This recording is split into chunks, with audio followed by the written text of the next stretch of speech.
ቸኮሌቱ ላይ መድኃኒት ጨምራ ለሳቢና ሰጣታለች። ሳቢናም ቸኮሌቱን ልትበለው ስትል ልዩ ትደርሳለች። ልዩ ተደብቃም እያየች ነበረ። እናም ልዩ በፍጹም ይህን ቸኮሌት አትበዩም እባክሽን ስትላትኝ ሳቢናም እበላለሁ ብላ እምቢ ትላታለች። ዲና ይህንን መድኃኒት የሰጠቻትኝ ልጅቷ እንድትሞትና እንዲሁም ደግሞ አባቷ ሞቶ ሁሉም ሀብት ንብረቱን ለመውረስ ነው። እናም ሳቢና ቸኮሌቱን እበላለሁ አልፈልግም ብላ እምቢ ትላታለች። እናም ሌላ ቸኮሌት ታመጣና እባክሽን ቀይርኝ ብላም ትላለች። ያን ቸኮሌት ትቀይራትና የተመረዘውን ታስቀርና እንዲሁም ደህናውን ቸኮሌት ሰጣታለች። ሳቢናም ቸኮሌቱን ትበላለች። እናም ተኝታ በጣም ለብዙ ሰዓታት ትቆያለች። ዲናም በጣም ደነገጠች። ሞታለች ብላ ቆይ አሁን እሺ ምንድነው የማደርገው ትላለች። ስትሄድም ራሱ አባቷም ራሱ ሞቷል።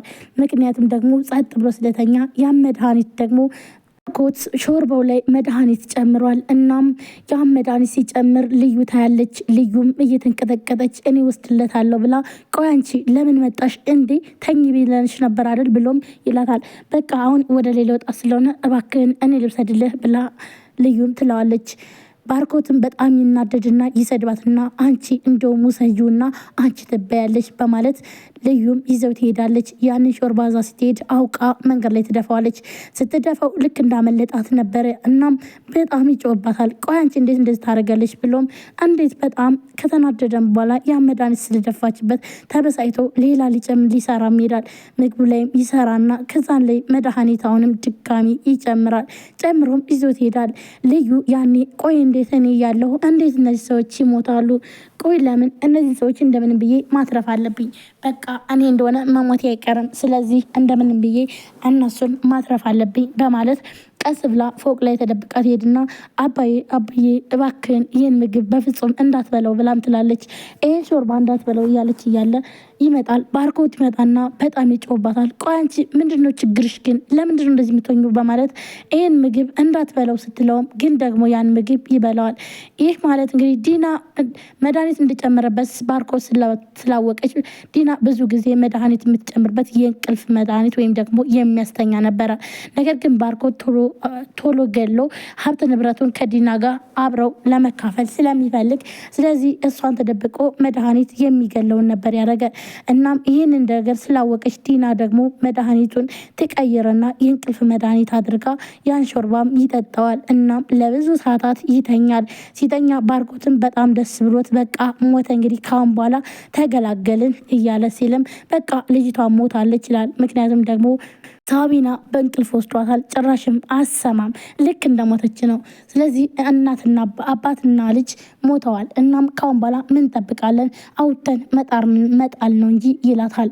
እሷም ደግሞ እሺ በቃ እንደዛ ነው ጥሩ ነው ትልና ልዩም በጣም እያለቀሰች እያለ ሁለቱም ሞተዋል በማለት በጣም ትደነግጥና ለአብዬ ሂዳ ትነግራለች። አብዬ ብላም እያለቀሰች ሳቢና ትላለች። ሳቢና ልጄ ምን ሆነች ብሎም ይላታል። በጣም ይደነግጣል። ይህንን ሳቢና ሞተች ሲባል በድንጋጤ ራሱን ስለሚስት ስለዚህ በዚህ መልኩ እሱ ይሞታል ብላም ነበር ያሰበችው ዲና። እናም እሱም ደግሞ ልጄ ምን ሆነች ብሎም ከተኛችበት ይሄዳል። ሲሄድ ግን ጭራሽ አትንቀሳቀስም። ቆይ ምንድን ነው የሆነችው ልዩ ንገሪኝ እባክሽን ብሎም ይላታል። ልዩም እየተንቀጠቀጠች ጭራሽ መናገር አችልም። እናም ሳቢና አትነሳም እንደተኛች ቀረች ብላም ትለዋለች። ምን ብሎም በጣም ደንግጦ ራሱን ስቶ ይወድቃል። ራሱን ስቶ በሚወድቅበት ሰዓት ሳቢናና እንዲሁም ባርኮት በጣም ደስ ይላቸዋል። ምክንያቱም ዲናና ባርኮት ብር ስለሚፈልጉ ገንዘብ ስለሚፈልጉ ስለዚህ አባትና ልጅ ከሞቱ ሁሉንም ሀብት ንብረት ስለሚወርሱ ነበረ። እናም በጣም ደስ ይላቸዋል። ሰላም ጤና ይስጥልን ውድና የተከበራችሁ የቻናሌ ቤተሰቦች እንዴት ናችሁ? እኔ በጣም ደህና ነኝ። ለዚህ ቻናል አዲስ የሆናችሁ ሰብስክራይብ፣ ላይክ፣ ሼር በማድረግ ቤተሰብ ሆናችሁን ከልብ ለማመስገን ውድ ቤተሰቦች እንግዲህ ዛሬም በአዲስ ቪዲዮ መጥቻለሁ። ሳቢና ቀጣይ ክፍል ይዤላችሁ መጥቻለሁ። ሁላችሁ ቪዲዮ ላይክ፣ ሼር፣ ሰብስክራይብ እያደረጋችሁ ስለምታበረታቱኝ ከልብ አመሰግናለሁ። እንዲሁም ሀሳብ አስተያየታችሁን ኮሜንት ላይ አስቀምጡልኝ። እንዲሁም ደግሞ ላይክ አድርጉ ባካችሁን ፕሊዝ። ቻናሌ ሼር ያድርግልኝ። ቻናሌ በጣም ቅዝቅዝ ብሎብኛል እና ባካችሁን ተባበሩኝ ውድ ቤተሰቦቼ። እንዲሁም ሀሳባችሁን ኮሜንት አስቀምጡ። ኮሜንት የፈለጋችሁትን ኮሜንት ማስቀመጥ ትችላላችሁ። ይህ ኮሜንት ለኔ ስለሚጠቅመኝ ማለት ነው። እናም ቀጥታ ወደ ቪዲዮ ሳቢና አባትም ራሱን ስቶ ይወድቃል። ሲወድቅም ዲናና ባርኮት በጣም ደስ ይላቸዋል። ልዩ ግን በጣም ደነገጠች። አረ እንድረስለት እባካችሁን እናንተ ውሾች እባካችሁ እያለች ስትልም በፍጹም እነሱ ሊተባበሩት አልቻሉም። ይስቃሉ። ሁለቱም አንድ ላይ ሆነው እየሳቁ እያለ በቃ አረ እባካችሁን ሐኪም ቤት እንውሰደውና አብዬን እናፍትርፈው ስትልም ባርኮትም ሆነ እንዲሁም ዲና በፍጹም ሊተባበሯት አልቻለችም ነበረ። እናም ልጅቷም ቁጭ ትላለች፣ ትነቃለች። ቆይ አባቴ ምን ሆነ ብላም ትላለች። እንዴ ሳቢና ነቃሽ እንዴ ይላታል ትላታለች። እናም አባቷ በሷ ምክንያት እዛ ጋ ወድቆ ቆይ አባዬ ምን ሆኖ ነው እያለች ስትል ሳቢና በመንቃቷ ሁለቱም ይጣላሉ። ባርኮትና ዲና ቆይ ምንድን ነው የተሰጥሻት ቸኮሌቱ ላይ መድኃኒቱን አልሰጥሻትም ነበር እንዴ ብሎም ይላታል። ዲናም ደግሞ እኔ እንዴት እንደሆነ አልገባኝም፣ ግን ደግሞ መድኃኒቱን ቸኮሌት ላይ ጨምሬው ነበረ እንዴት ቆይ ልታርፍ ቻለች በማለት ራሷን ጥያቄ ውስጥ ታስገባለች። ምክንያቱም ደግሞ ቸኮሌቱን ስለቀየረችው ስለዚህ ከስረዋል ማለት ነው። እናም በተደጋጋሚ ቆይ ምንድነው የተፈጠረው በማለት ሲጠይቁ ግን ደግሞ ሁለቱም አባትየውም ይነቃል።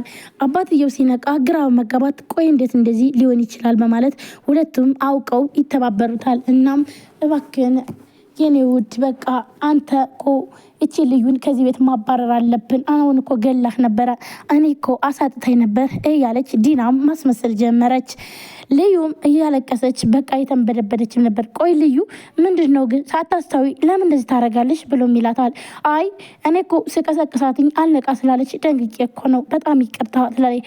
ዲናም ቆይልሽ አንቺ ምናምንቴ እዚህ ቤት ወተሽ ሂጅ፣ አሁን እኮ ገለሽው ነበረ፣ አሳጥተሽ ነበር ፍቅሬን አየሽ አይደለ ስራሽን፣ ስለዚህ እዚህ ቤት መውጣት አለብሽ ብላም ትላታለች። እናም በቃ ይቅርታ ብላ አብዬ በጣም ይቅርታ በማለት በቃ ተያትኛ አሁን ለማንኛውም ይቅርታ አድርጌላታለሁ፣ ለሌላ ጊዜ ግን ልዩልሽ ልዩ ማስተዋል አለብሽ፣ መቸኮል የለብሽም፣ ትክክለኛ መሆናል። አሁን እኮ እኔ ሙቼ ነበረ ይላታል። በጣም ይቅርታ ብላ ልዩም ትሄዳለች። ቆይ እንዴት እንደዚህ ሊሆን ይችላል? ግን ደግሞ እንዴት ተረፉ? በጣም ደስ ይላል። ስለተረፉ ደስ አላትኝ። ግን ደግሞ ዲናና እንዲሁም ባርኮት በጣም ግራ ተጋብተዋል። ምክንያቱም ደግሞ ልጅቷ እንዴት ነው ያልሞተችው በማለት ነበረ። አብዬ እዚህ ጋር ሳቢና ባትተርፍ ኑሮ እሱም እንደሚሞት እሱ እንደሚሞትና እንዲሁም ደግሞ ሀብት ንብረቱን አንድ ላይ ለመውረስ ነበረ። ነገር ግን ይሄ ነገር ባልተሳካላቸው ሰዓት ባርኮትና ዲና በጣም መጣላት ጀመሩ። ይኸውልሽ ካሁን በኋላ እኔ እኮ የታገዝኩት እኮ ይሄንን ሀብት ንብረት ወደ ራሳችን እናደርጋለን ብዬ ነው እንጂ ማንኛውም ወንድ እኮ እኔ ሚስት እኮ ነሽ፣ ለምንድን ነው ቆይ ከማንም ጋር እንድትሆኝ እኔ እንዴት ደስ ይለኛል በማለት ባርኮት በጣም ተናዶ ይነግራታል ዲናን። ይኸውልሽ ካሁን በኋላ ግን ነገሮችን አበላሻለሁ ብትይ ብሎም ባርኮት በጣም ተናዶ፣ ምክንያቱም ደግሞ ዲና ለምንድን ነው ቆይ የምትፈልጊው ይላል። ዲናም ዶክተሩን ቀጥረዋለች። እናም መድኃኒት ከአቅሙ በላይ እየሰጠና እንዲሁም ከበሽታው እንዳያገግም ነገር ግን የግል ሐኪም የቀጠረችለትኝ እሱን የሚያድን ሳይሆን እሱን የሚመርዝና የሚገል ነበረ። ዲና በጣም በብዙ ብር ለዶክተሩ ስለከፈለችው ዶክተሩ ደግሞ የማይሆን መድኃኒት እየሰጠ ሰውየውን ለመግደል ነው። እናም ከዛም በኋላ ነበረ ሀብት ንብረቱን ሙሉውን ለራሷ ለማድረግና እንዲሁም ልጅቷንም ገላ። ነገር ግን አሁን ላይ ይህን ነገር ደግሞ ሰምታለች።